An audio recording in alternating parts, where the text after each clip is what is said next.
नमस्कार, मैं आशीष कुमार सिंह आज पुनः कक्षा 10 के हिंदी पाठ पुस्तक क्षितिज भाग 2 के पाठ 2 राम लक्ष्मण परशुराम संवाद से संबंधित व्याख्या प्रस्तुत करेंगे। इसमें 6 छंद हैं। 2 छंद की व्याख्या आपको बताई जा चुकी है। आज तीसरे छंद की व्याख्या प्रस्तुत करते हैं। बेहस लखन बोले मृदुबानी अहो मुनीष महाभटमानी। यहाँ पर लक्ष्मण जी क्रोधयुक्त परशुराम जी की मुद्रा को देख करके उन पर व्यंग्यवाणी बोल रहे हैं। क्या बोल रहे हैं? बिहस लखन बोले मृदुबानी। लक्ष्मण जी हंस करके व्यंग्यवाणी में बोल रहे हैं, हे मुनिश्रेष्ठ, आप अपने आप को महाभट महायोद्धा मानते हैं। ऐसा प्रतीत होता है कि आपसे बड़ा योद्धा इस संसार में कोई है ही नहीं। पुण्य पुण्य मोहि दिखाव कुठारो।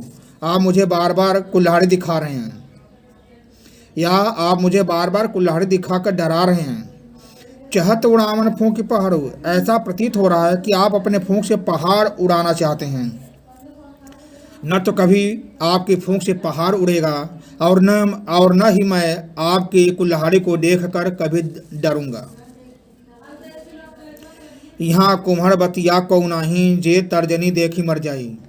यहाँ बतिया छोटा फल, यहाँ कुम्हड़ माने काशी फल का कोई छोटा सा फल नहीं है जो तर्जनी अंगुली दिखाने पर मर जाता है, मुरझा जाता है।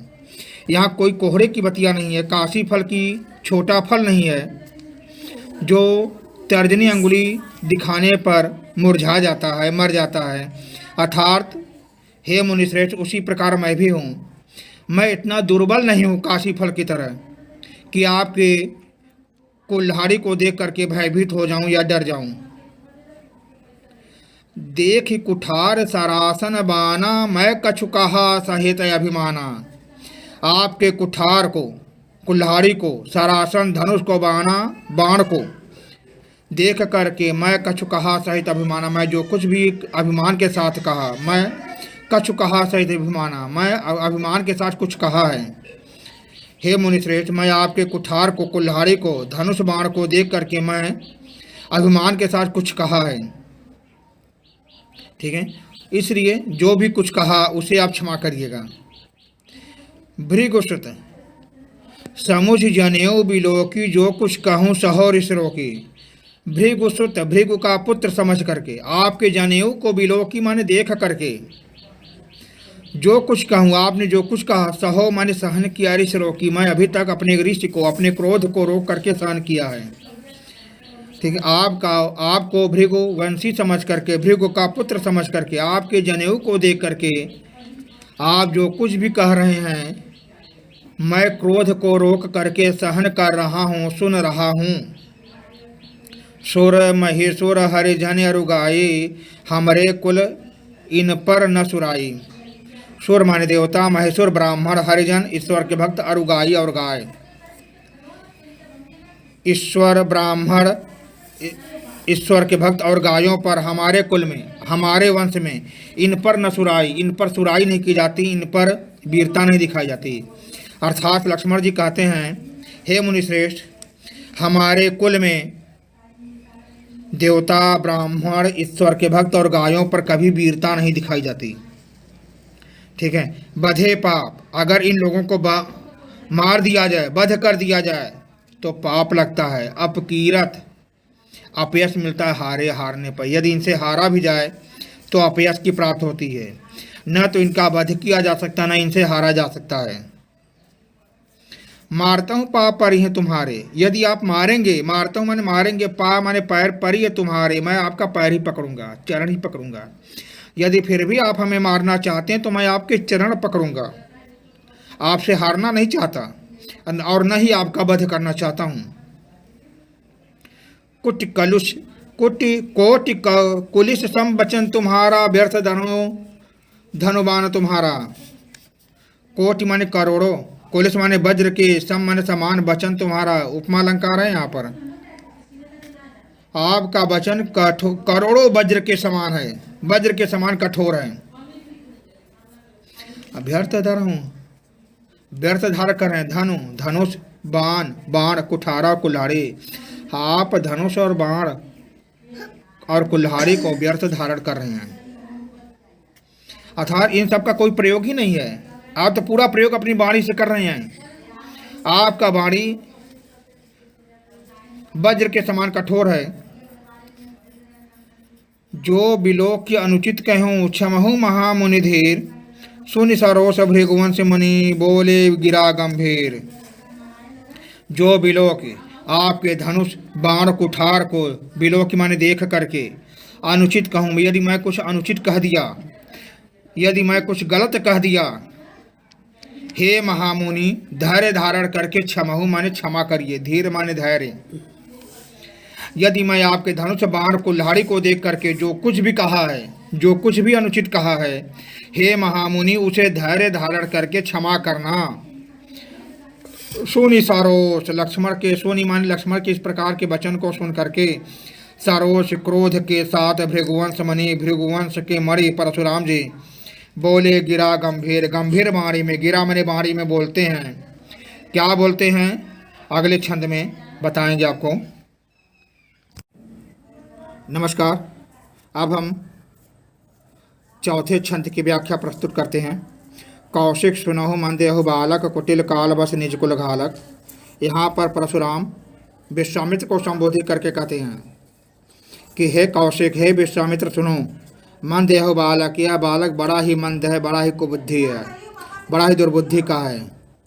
यह कुटिल है, कठोर है, काल बस, काल के बस में है, निज कुल घालक, निज माने अपने कुल का घातक, अपने वंश का घातक है। हे विश्वामित्र सुनो, यह बालक बड़ा ही मंद बुद्धि का है, कठोर है और अपने कुल का घातक है। भानुवंश राकेश कलंकु, भानुवंश सूर्यवंश में चंद्रमा के समान कलंक से युक्त है। जिस प्रकार चंद्रमा में कलंक होता है, उसी प्रकार यह बालक सूर्यवंश में पैदा हुआ, यह बालक चंद्रमा के रूपी कलंक की भांति है। निपट निरंकुश अबोध असंको, निपट माने बिल्कुल, निरंकुश माने उलंड है, जिसके ऊपर कोई अंकुश नहीं है, अबोध मूर्ख है, असंको निडर है। यह बालक सूर्यवंश में पैदा हुआ, चंद्रमा के समान कलंक है। यह बिल्कुल निरंकुश, अबुध, मूर्ख और असंको निडर है। कालक होइहे क्षण माही, कहो पुकारि खोरि मोहि माही। कालको, कालक वलु माने काल के गाल में चला जाएगा, मृत्यु को प्राप्त होगा। होइहे क्षण माही, यह क्षण भर में, यह बालक क्षण भर में मृत्यु को प्राप्त करेगा। कहो पुकार, मैं पुकार कर कहता हूँ, खोरि मोहि नाहि, मुझे कोई खोर नहीं देगा, मुझे कोई दोष नहीं देगा। मैं सबको संबोधित करके कहता हूँ, इसमें मुझे कोई दोष नहीं देगा। तुम हट कहूँ जो चाहूँ उबारा, यदि तुम हट करके इस बालक को उबारना चाहते हो, बचाना चाहते हो, कही माने बता दो, कह दो प्रताप हमारे यश को, बल हमारे रोष बल को, रोष हमारे क्रोध को। ठीक है, यदि तुम इस बालक को हट करके उबारना चाहते हो, बचाना चाहते हो, इसे हमारे यश बल और क्रोध के बारे में बता दो। परशुराम के इस प्रकार के वचन को सुन करके लखन कहो मुनि सुजस तुम्हारा, लक्ष्मण जी कहते हैं, लखन कहो मुनि सुजस तुम्हारा, तुम्हीं अक्षत को बरने पारा। लक्ष्मण जी कहते हैं कि हे मुनि, तुम्हारे यश को, सुजस माने यश को, तुम्हीं अक्षत, तुमसे अच्छा को बरने पारा, कौन वर्णन कर सकता है। लक्ष्मण जी कहते हैं, हे मुनि, आपके यश को तुम्हारे सिवाय और कौन वर्णन कर सकता है। आप विश्वामित्र से क्यों कहलवाना चाहते हैं। ठीक है, तुम्हारे यश को तुमसे अच्छा कोई वर्णन कर ही नहीं सकता। ओके, अपने मुँह तुम आपन करनी, बार अनेक भांति बहुवर्णी। आपने अपने मुँह से अपनी बड़ाई, अपनी करनी को अनेक बार, कई प्रकार से वर्णन किया। बार अनेक, अनेक बार, भांति बहु, बहुत प्रकार से, वर्णी माने वर्णन किया है। हे मुनिश्रेष्ठ, आप अपने मुँह से अपनी करनी, अपनी बड़ाई, ठीक है, अनेक प्रकार से, कई भांति की किया है, अनेक बार कई प्रकार से किया है। नहीं संतोष, ये फिर भी यदि आपको संतोष नहीं है, पुण्य कछ कहूँ, पुनः कुछ कहिए। यदि आपको संतोष नहीं है तो फिर कुछ कह दीजिए। जन ऋषि रोक दुसा दुख सहूँ, आप ऋषि को रोक करके, क्रोध को रोक करके कठिन दुख क्यों सहन कर रहे हैं। आप अपने क्रोध को रोक करके दुख को सहन क्यों कर रहे हैं। यदि आपको संतोष नहीं है तो अपनी बड़ाई पुनः कर दीजिए। वीर व्रती तुम धीर अछोभा, गारी देत न पावहु शोभा। आप वीर व्रती वीर व्रत को धारण करने वाले हैं, धैर्यशाली हैं, अछोभा शांति से युक्त हैं, शांति चाहने वाले हैं। जो वीर व्रती होता है, जो धैर्यशाली होता है, जो शांति चाहने वाला होता है, गाली देत न पावहु शोभा, ऐसे पुरुष गाली देकर शोभा नहीं प्राप्त करते, ऐसे पुरुष गाली नहीं देते। ठीक है। सुर समर करनी करही, कही न जनावही आप, विद्यमान रन पाय रिपु, कायर कथई प्रताप। शोर माने वीर, समर माने युद्ध भूमि, करनी करते हैं, कार्य करते हैं, करही माने करना। युद्ध भूमि में जो वीर पुरुष होते हैं वह कर्म करते हैं। कहीं न जनाऊँ आप, कह करके अपने आप को नहीं जनाते कि मैं बहुत बलवान हूँ, मैं बहुत शक्तिशाली हूँ, मैं बहुत प्रतापी हूँ।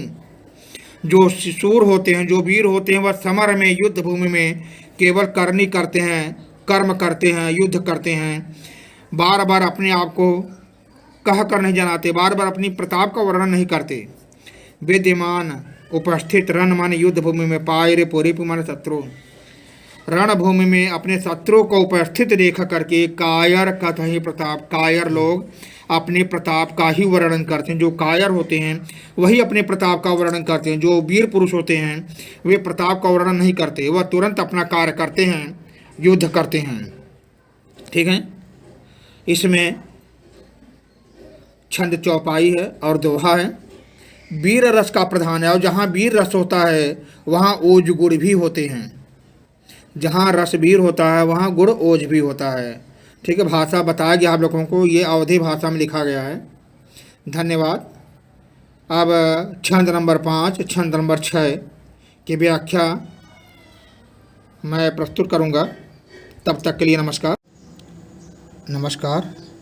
अब तुलसीदास के छंद नंबर 5 की व्याख्या का अध्ययन करते हैं।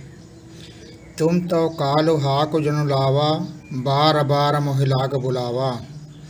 यहाँ पर कवि तुलसीदास ने परशुराम के आक्रोशमय स्वरूप को उकेरा है।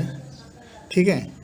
कहा जा रहा है, तुम तो कालो हाक जन लावा, बार बार मोहिलाग बुलावा। लक्ष्मण जी परशुराम पर व्यंग करते हुए कह रहे हैं, हे मुनिश्रेष्ठ, आप तो बार बार हमारे लिए काल को बुला रहे हैं, लेकिन ऐसा प्रतीत होता है कि काल आपका कहना मानता ही नहीं, आपकी बातें सुनता ही नहीं। ठीक है। सुनत बलखन के बचन कठोरा, परस सुधार धरेऊँ कर घोरा। परस सुधार धरेऊँ कर घोरा, घोरा माने होता है कठोर। ठीक, भयानक। लक्ष्मण के कठोर वचन को सुन करके परशुराम अपने फरसे को, भयानक फरसे को, घोरा माने भयानक फरसे को संभाल कर पकड़ लेते हैं। लक्ष्मण के कठोर और व्यंग्यपूर्ण वचनों को सुन करके परशुराम अपने भयानक फरसे को संभाल कर पकड़ लेते हैं। अब जनि देई दोष मोहि लोगो, कटिवादु बालक बध जोगो। अब जनि देई दोष मोहि लोगो, अब सभी लोग मुझे दोष न दें। परशुराम कहते हैं, अब सभी लोग, सभा में उपस्थित जितने भी लोग हैं, मुझे दोष न दें, क्योंकि कटुवादी, कठोर वचन बोलने वाला यह बालक बध जोगु, बध करने योग्य हो चुका है, मारने योग्य हो चुका है। बाल बिलो की बहुत मैं बाँचा, अब एहु मनिहार भाषा चा। बाल बिलोक, बालक बिलोक करके, बाल समझ करके, बहुत मैं बाँचा, मैंने से बहुत बार बचाया। अब एहु मनिहार भाषा चा, अब यह मरने योग्य हो गया। साचा मैंने सत्य में यह मरने के योग्य हो चुका है। कौशिक कहा क्षमी अपराधो, बाल दोष गुण गणहीन साधो। विश्वामित्र, कौशिक माने विश्वामित्र। तब विश्वामित्र कहते हैं, क्षमी अपराधो, हे नाथ, यह बालक के अपराध को क्षमी माने क्षमा करिए। बाल दोष गुण गणहीन साधु, साधु माने सज्जन, जो सज्जन होते हैं वह बाल दोष, बालक के दोष को, गुण को, गुण को गणहीन गिनते नहीं है। सज्जन पुरुष बालकों के गुण दोष को नहीं गिनते। कौशिक विश्वामित्र कहते हैं कि हे नाथ, इस बालक के अपराध को क्षमा करिए। सज्जन पुरुष बालक के गुण दोष को नहीं गिनते, उस पर ध्यान नहीं देते। खर कुठार में अकुरुन को ही, आगे अपराधी गुरुद्रोही।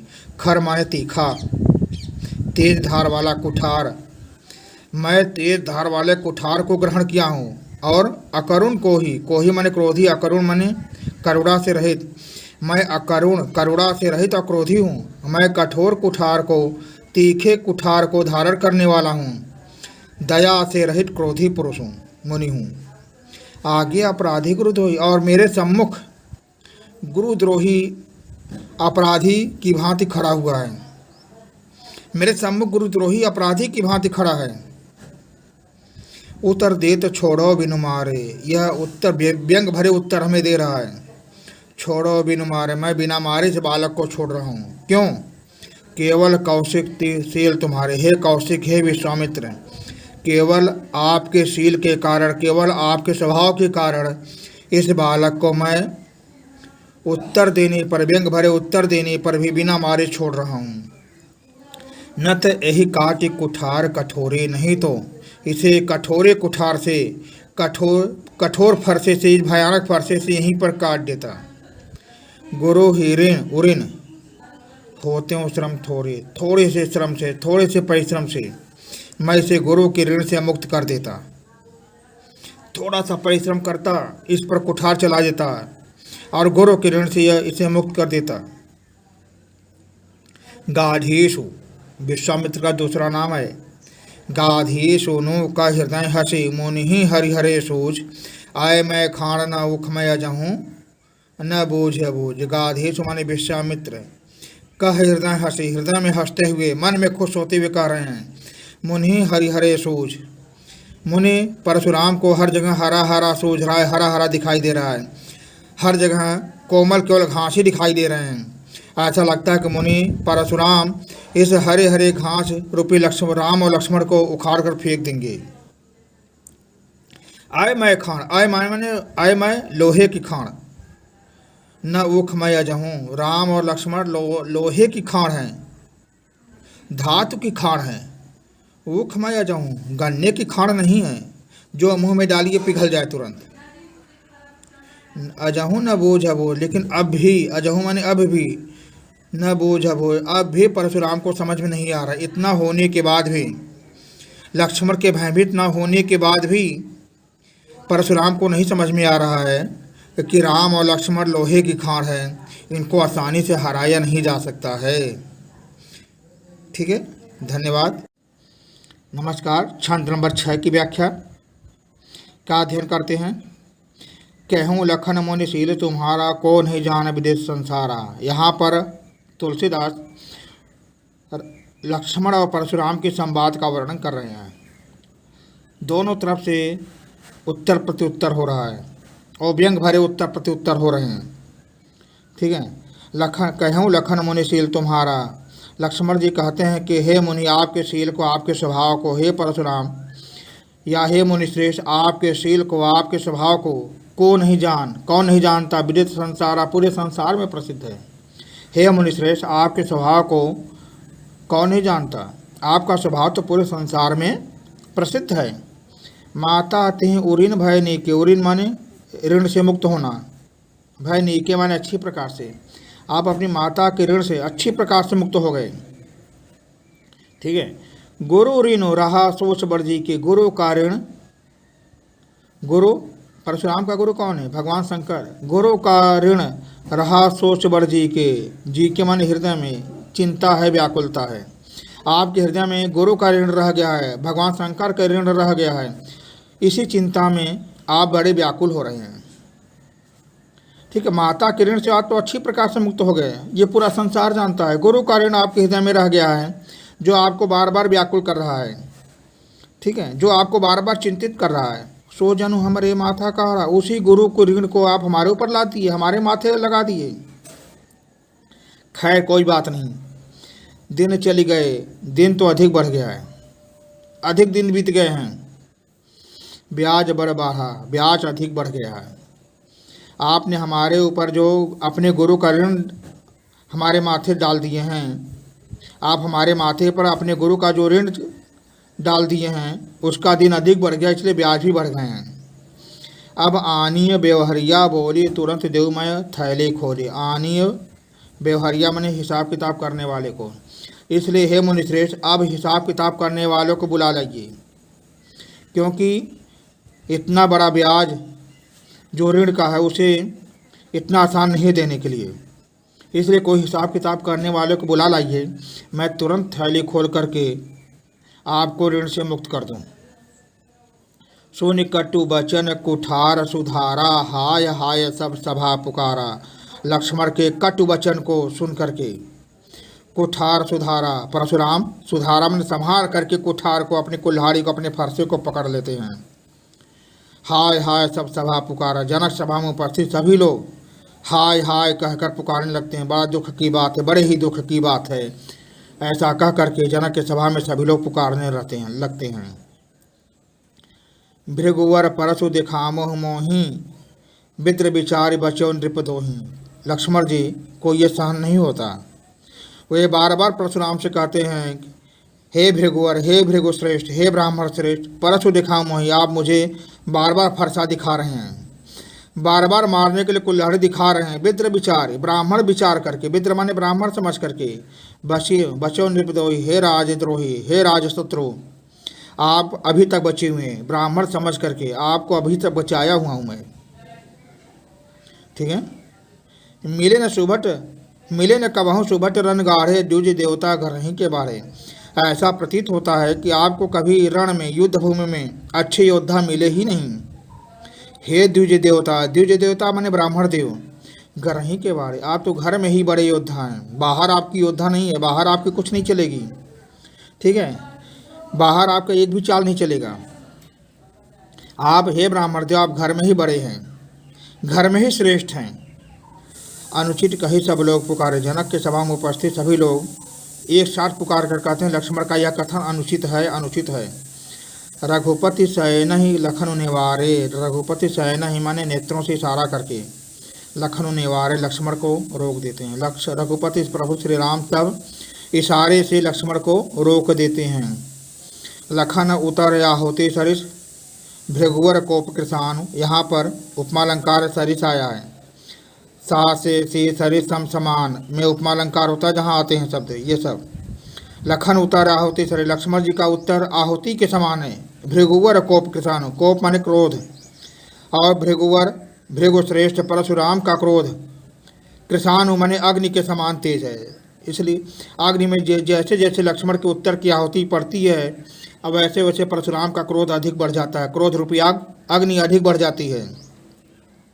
बढ़त देख जल सम बचन बोले रघुकुल भानु, परशुराम के क्रोध रूपी अग्नि को बढ़ते हुए देख करके उनके क्रोध को शांत करने के लिए प्रभु श्री राम रघुकुल भानु, रघुकुल रघुवंश के सूर्य प्रभु श्री राम जल के समान शीतल वाणी बोलते हैं, जिससे बढ़ते हुए परशुराम का क्रोध शांत हो जाए। ठीक है, धन्यवाद। यहीं पर तुलसीदास की व्याख्या समाप्त होती है। एक नए कलेवर के साथ मैं पुनः उपस्थित होऊंगा, तब तक के लिए नमस्कार। ठीक है, इस पद में या इस छंद में चौपाई और दोहा है, भाषा अवधि भाषा है, ठीक है, और यहाँ पर ओज गुण है, ओज गुण का प्रयोग है, और वीर रस भी है, क्योंकि राम लक्ष्मण परशुराम संवाद ओज गुण और वीर रस से ही संबंधित है। धन्यवाद।